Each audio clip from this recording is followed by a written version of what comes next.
Welcome everyone to my updated version 4.5 Kazuha guide.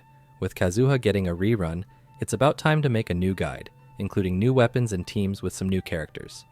And without further ado, let's get right into his kit. Kazuha is a 5-star Anemo support unit, who has crowd control and damage buffing abilities. He wields a sword, and has an Elemental Mastery Ascension bonus. And just as a quick reminder, Anemo can only interact with pyro, electro, cryo, and hydro. So, whenever something comes up about swirling and giving damage bonuses, this would only be possible with the aforementioned elements. Kazuha's normal attacks deal 5 hits of physical damage. Something to note about his normal attacks is that when you use Kazuha's elemental skill, you leap in the air, and for 10 seconds while Kazuha is in the air, his plunge attack will be converted to Anemo damage. Using Kazuha's skill will pull nearby opponents and deal Anemo damage. Then Kazuha will leap into the air, and if you plunge attack within 10 seconds, Kazuha will deal Anemo damage and create a wind vortex that keeps on pulling enemies. This skill can be both tapped and held. Holding your skill will allow you to pull opponents in a wider radius and generate 1 more energy particle. This skill scales on attack. The tap version has a cooldown of 6 seconds, while the hold version has a cooldown of 9 seconds. Additionally, if any opponent is affected by an element that Anemo reacts with, using Kazuha's skill will trigger the Swirl reaction. If said opponents have 2 different elements applied to them, holding Kazuha's skill can swirl both elements, therefore giving you more reaction damage.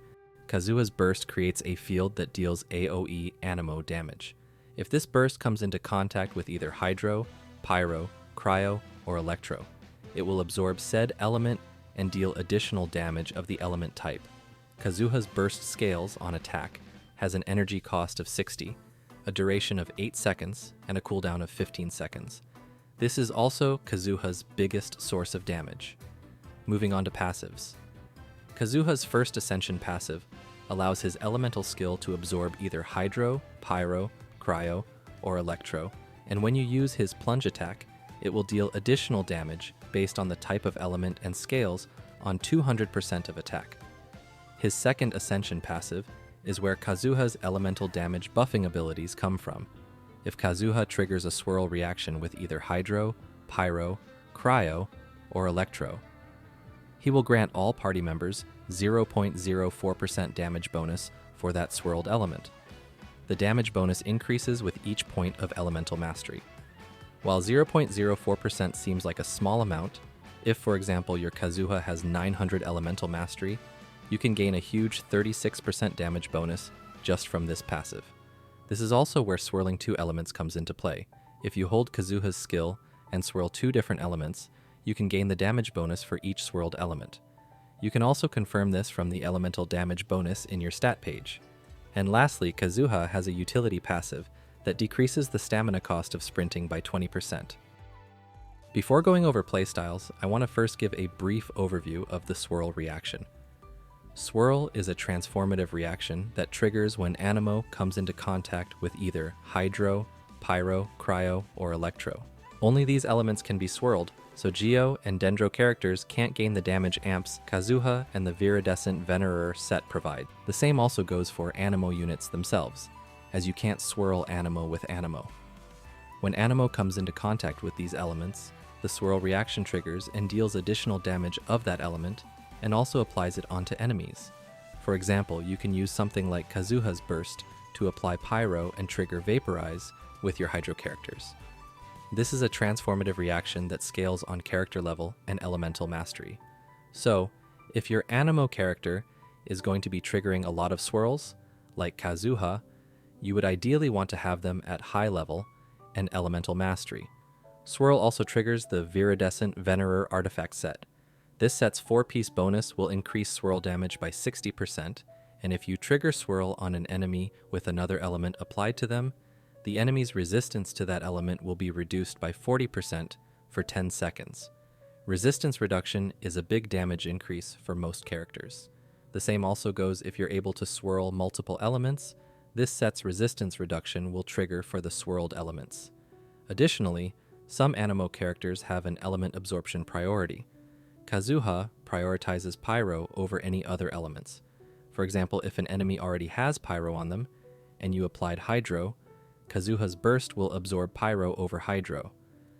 This is important if you want to use Kazuha's burst to apply any specific element.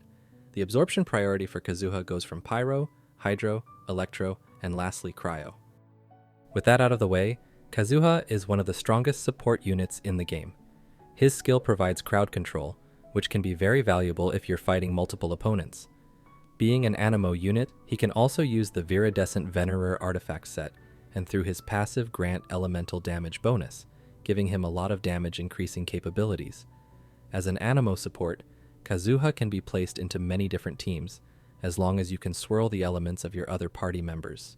So Hydro, Pyro, Cryo, and Electro units will enjoy having Kazuha on the team. And even though Dendro does not react with Anemo, you can still use Kazuha in a Quicken or Bloom team, as your Electro and Hydro units will still make use of his kit. Kazuha's burst does a lot of swirl damage and can infuse an element and keep on applying it onto enemies.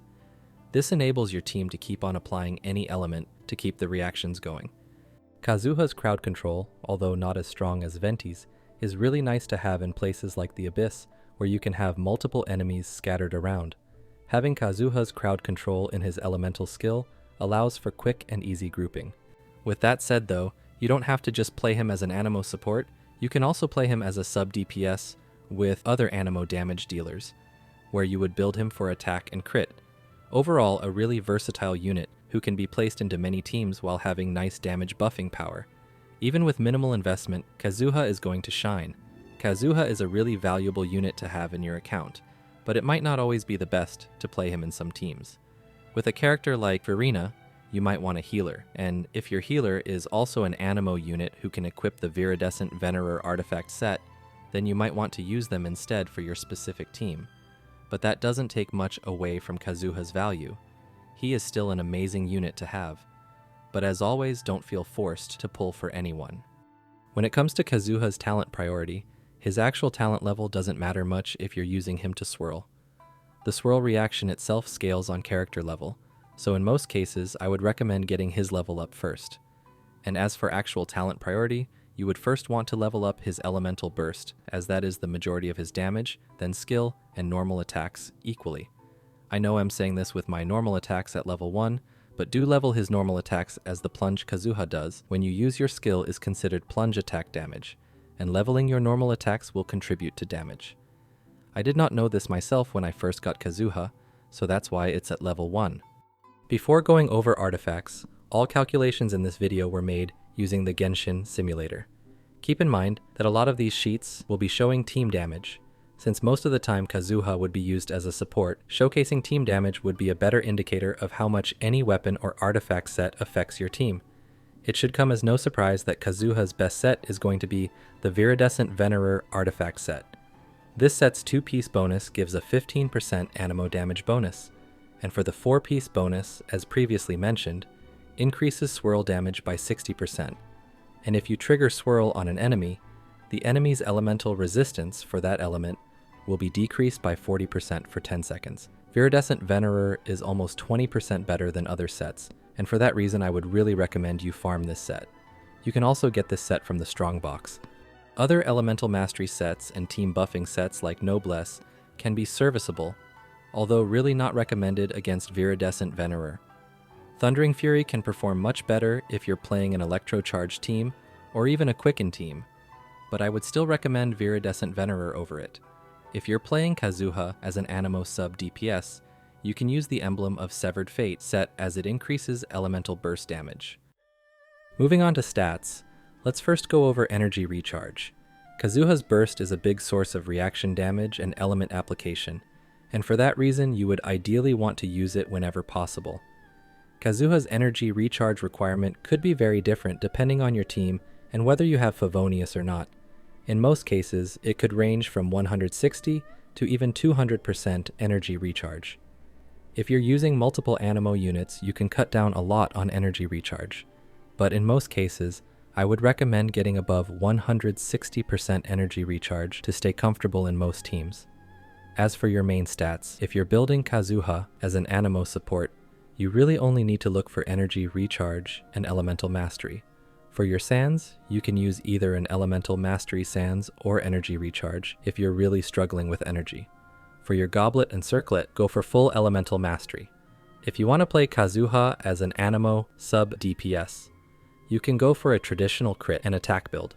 Even if you're playing Kazuha as a support, you can still use an Anemo damage Goblet and a crit Circlet, but it's going to be behind full Elemental Mastery. As for substats, again, just go for Energy Recharge until your target is met, and stack as much Elemental Mastery on pieces where it's applicable. Attack and crit will still increase damage, but I would not prioritize them over Energy and EM. If you're using Favonius Sword, you don't need a lot of crit rate to trigger its effect, since Kazuha's skill and burst can both hit multiple times, therefore increasing your chance of getting a crit hit. When it comes to weapons, Kazuha has a lot of strong options. Kazuha's best in slot is going to be Freedom Sworn, if your team is able to make use of its buffs and have enough energy. This weapon gives a lot of elemental mastery, and through its effect, increases your party members' normal attack damage and attack. If your team is able to make use of the buffs it provides, and have enough energy recharge, this is going to be Kazuha's best in slot, contradictory to this weapon ranking. Zephos Moonlight is a very strong 4-star alternative that gives both elemental mastery and energy recharge. Through its effect, this weapon grants a 0.036% energy recharge for each point of elemental mastery the wielding character has, and grant your party members 30% of this effect. So if, for example, your Kazuha has 900 elemental mastery, this is going to be a free 32% energy recharge for your Kazuha and around 10% energy recharge for your other party members. This is a really strong effect, as it helps with energy recharge, not only for your Kazuha, but your whole team. In some energy-hungry teams, this weapon can outperform Freedom Sworn, and only gets better with refinements. Overall, a really good weapon if you have it. Iron Sting is a craftable elemental mastery weapon and a good free-to-play option. Tukabao Shigure is an event weapon that also gives elemental mastery, and another good option to use. 5-star crit weapons are also decent on Kazuha. Even though they don't give elemental mastery, they're still decent to use, as the damage increase is nice to have. Favonius Sword can be a really amazing option if your team is lacking energy. However, unlike Zephos Moonlight, it does not give elemental mastery, therefore decreasing Kazuha's damage buff. But Favonius is still a decent option to use if you have it, and as previously mentioned, doesn't require a lot of crit rate investment. Fluv Sender Ferryman is another decent option if your Kazuha needs a lot of energy recharge. Overall, both elemental mastery and energy recharge weapons are strong on Kazuha, and even weapons that increase Kazuha's damage are viable. Moving on to teams, Kazuha being an Anemo support unit can fit into many different teams, since Anemo units are generally versatile and able to fit into many teams. That said though, there is no one best team for a support unit like Kazuha, and listing down every single team comp is not feasible for me to do so. There are also many units that work in these teams, and again, it's not possible for me to list down every single unit in some teams. Because of that, I will go through some team archetypes and give examples of possible units to use. I should also mention that some characters have their constellations unlocked, and are not representative of their C0 form. Let's start with vaporize teams. Vaporize requires both pyro and hydro characters to work. You can either go for a pyro damage dealer like Hu Tao, Diluc, or Xiangling, and use off-field hydro sub-DPS characters like Yelan or Xingqiu, or use a hydro damage dealer like Child and Ayato, with characters that can apply off-field pyro like Xiangling. With these teams, you can use Kazuha to buff your characters and increase your team's damage. And for your last spot, go for either a second hydro or pyro unit, or a flexible support character like Zhongli. An example of these teams can be a team with Child as a hydro damage dealer, Xiangling to apply and deal pyro damage, and Bennett to buff attack. You can even play the same team with Ayato instead, or a team with an on-field pyro character like Hu Tao, Yelan, or Xingqiu to apply off-field hydro, Zhongli to provide a shield, and Kazuha. You can also do the same with Diluc or Yoimiya, and with both units making use of attack buffs, you can use Bennett in place of Zhongli. With a healer in your team such as Bennett, you can also use Fiorina as your hydro character. But do keep in mind, that Furina does not apply enough hydro to keep up with someone like Hu Tao. Additionally, you can also use Bennett as your sole pyro character and use Kazuha's burst absorption to apply pyro, enabling you to vaporize. Melt teams are similar to vaporize, but instead you use cryo characters in place of hydro ones. Ganyu and Ryothisli can both make use of melt teams. Ayaka, with her Constellation 2, can also function in these teams. With your cryo damage dealer, you can run 2 other pyro characters like Shangling and Bennett, or go with Bennett as your only pyro and use a second cryo character or another flexible unit. An example of these teams can be with Ganyu, Bennett, Kazuha, and Zhongli to provide interruption resistance, or with Ryothisli or Ayaka, Shenhe as your second cryo unit and buffer, and with Bennett and Kazuha. You can also run a pyro damage dealer with a cryo sub DPS like Kaya or Rosaria. While still on the topic of pyro, you can run mono pyro teams with no reactions going on. An example of this team can be with Shangling, Bennett, Kazuha, and a last spot with Toma, Dea, or Zhongli. These teams focus on increasing your pyro damage and makes energy recharge issues much less significant, as having more pyro characters in your team will reduce energy costs for your pyro characters. Linny is decent in these teams, where you can play him with Bennett, Kazuha, and go for an offensive pyro unit like Shangling, or a more defensive one like Toma or Dea, or go with Zhongli instead.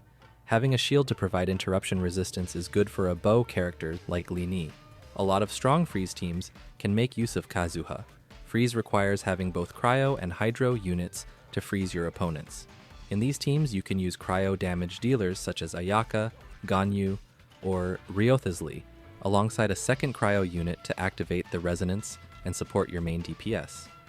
And lastly, a hydro unit that can apply off-field hydro. Your second cryo unit can be either a defensive one such as Layla or Charlotte, or go with a more offensive one like Shenhe or Rosaria. An example of this team can be with Ayaka, Shenhe, Kokomi, and Kazuha. Or using Furina, you can go with Ayaka, Charlotte, Furina, and Kazuha. The same teams can also work with Ryothisli. You can use hydro characters like Yelan or Singsho instead of Kokomi. Ganyu can also use these same teams, although with Ganyu you might prefer a shield, which Diona and Layla both provide, and you can go for a more offensive hydro unit like Mona instead of Kokomi. Mono Cryo also works against enemies that can't be frozen. In these teams you can use your cryo damage dealer, alongside an offensive cryo unit like Shenhe, and a defensive unit like Charlotte, Diona, or Layla. With electro units you can go for electro-charged teams, mono electro, quicken, or hyperbloom teams. Electro-charged teams with Kazuha are pretty strong, as Kazuha is able to swirl both elements. In these teams you can go for an electro main damage dealer or a hydro one instead, and alongside them use an electro or a hydro sub DPS and a defensive unit of either element and Kazuha in the team, and you don't have to necessarily use a single unit to be played on field. An example of these teams could be with Ayato, Fischl as a sub DPS, and Kuki as your healer. With an electro damage dealer like Raiden, you can use someone like Yelan as a sub DPS and Kokomi or Kuki as your healer. There are many electro sub DPS units that are viable for these teams. Yae Miko, Fischl, and Beidou are just a few of them. You can also play these teams with Furina and have Kokomi as your on-field healer, alongside an electro sub DPS. Mono Electro is similar to the other mono team comps. Use a main damage dealer such as Raiden, an offensive electro like Yae Miko, and go for a more defensive electro or flex unit with Kazuha in the team. Quicken teams work with Kazuha, even though you can't buff Dendro. These teams are made of one electro and Dendro unit to trigger Quicken, with a defensive unit of either element or a flex one. An example team could be with Nahida, Yae Miko, and a defensive unit such as Yao Yao or Kuki with Kazuha. When playing a Quicken team with Kazuha, you could end up not swirling Electro if you have a lot of Dendro applied onto an enemy, so be careful when you choose to swirl. The same also goes for Hyperbloom, where you need one Dendro, Electro, and Hydro unit, with one of these units being a defensive one. An example of a Hyperbloom team could be with Nahida, Yelan, or Singsho, Kuki Shinobu, and Kazuha. The same also goes for Burjin. There is a remaining Hydro team I haven't covered yet, which is Mono Hydro. In these teams you can go for one Hydro unit to be on field and other Hydro units to deal damage, preferably with one of these Hydro units able to heal. If you have both Kokomi and Farina, you can make some very strong teams. An example of this team would be with Kokomi, Farina, Yelan, and Kazuha. Kokomi is going to be on field here to deal damage, and heal to stack Farina's buff. There are also many hyper carry team comps possible with Kazuha, but to not make this section any longer than it has to be, an example of these hyper carry teams is a Neuvillette hyper carry team, where you use Kazuha to buff Neuvillette's damage, or a Raiden hyper carry team. There are just too many hyper carry teams out there, and this is just an example of some teams. You can also play Kazuha as an Anemo sub DPS with Anemo damage dealers like Xiao or Wanderer. Alongside your Anemo DPS, you would use Faruzan, Kazuha, and either an attack buffer like Bennett or a shielder like Zhongli or Toma. And lastly, let's go over Constellations. Bear in mind that the Constellation ranking here refers to total team damage. Kazuha's C1 decreases the cooldown of his skill by 10%, and whenever you use his burst, the cooldown of his skill will reset. This is a nice quality of life upgrade that allows you to use your skill more often and lower your energy requirements by a bit. Overall, a nice constellation to have, but nothing necessary. After using Kazuha's burst, Constellation 2 will grant him 200 bonus elemental mastery points, and the same for party members within the burst's field. This is Kazuha's best constellation in terms of team damage increase, as the bonus elemental mastery will increase Kazuha's reaction damage and damage buff. The bonus elemental mastery is also very useful in reaction-based team comps. This is by far his strongest constellation if you're playing Kazuha as a support unit. If you're going for his constellations, this is a really good stopping point. C3 and C5 are +3 skill and burst levels respectively. Most of Kazuha's damage comes from reactions anyways, so having a higher talent level would not really matter much. Kazuha's Constellation 4 grants extra energy when Kazuha's current energy is less than 45. This constellation can be much better in certain teams where Kazuha is struggling with energy, but it is still somewhat useful as extra energy is nice. C6 allows Kazuha to be played on field as a damage dealer. After using Kazuha's skill or burst, he will gain Anemo Infusion for 5 seconds, and his normal, charged, and plunging attack damage will be increased by 0.02% for each point of elemental mastery. Even if you don't play Kazuha on field, C6 will still give you a bit of extra damage, as the damage of the plunge attack after using Kazuha's skill will be increased. This constellation allows for a new playstyle and many interesting teams. All in all, aside from Kazuha's C2, none of his constellations are really game-changing, and you don't really need any of them. But that's all from this guide. Kazuha has been one of my favorite units due to his many utilities. Thank you for making it till the end, and thank you for watching.